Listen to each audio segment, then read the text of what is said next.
वालेकुम नाज़रीन, HPS news में खुश आमदीद। आपको ताज़ा तरीन सूरत हाल से अपडेट करते चले। जोही से खलील अहमद लगारी की रिपोर्ट के मुताबिक जोही थाने की हदूद गांव बाजी खान लगारी का रिहायशी मजदूर जाहिद वल्द दरिया खान पर तशद्दुद में मुलविस मुल्ज़मान की अदम गिरफ्तारी के लिए प्रेस क्लब जोही पहुंचकर एहतजाजी मुजाहरा किया। इस मौके पर मजदूर जाहिद खान वल्द दरिया खान ने कहा, मुल्ज़मान की जानिब से मेरी बहन को तशद्दुद का निशाना बनाया गया, जिसकी मजम्मत करने पर मुल्ज़मान ने मुझ पर हमला करके मुझे शदीद जख्मी कर दिया।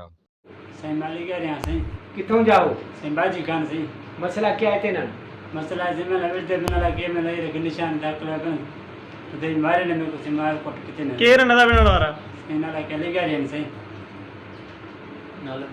नाला से ना लगे हाजी बा वाले से एकरा हैदरे बे मूसा से बे मेरा सुमर से गणना ते हम कहने लगे से पुलिस ही कारण में अन्य तरीका भी मेरा कदम नहीं चाहता से। जबकि मुलविस मुल्ज़मान के खिलाफ 6 रोज़ कबल जोही थाने पर NC दाखिल करवाने के बावजूद पुलिस कार्रवाई करने की बजाय रिश्वत लेकर खामोश तमाशाई बन गई। मकामी पुलिस की खामोशी के बायस मुल्ज़मान ने गुज़िश्ता रोज़ दोबारा मुझ पर हमला किया और लातों गूसों चप्पलों के जरिए तशद्दुद का निशाना बनाया और जान से मारने की धमकियां देते हुए फरार हो गए। उन्होंने चीफ जस्टिस ऑफ पाकिस्तान, वज़ीर आज़म पाकिस्तान, वज़ीर आला सिंध, IG सिंध समेत आला हुक्काम से पुरजोर मुतालबा करते हुए मकामी शरपसंदों के खिलाफ कानूनी कार्रवाई करके मुझे और मेरी फैमिली को तहफ़्फ़ुज़ फराहम किया जाए। बसूरत एहतजाजी दायरा वसी किया जाएगा। मज़ीद तफ़सीलात के लिए देखते रहें HPSnews.tv।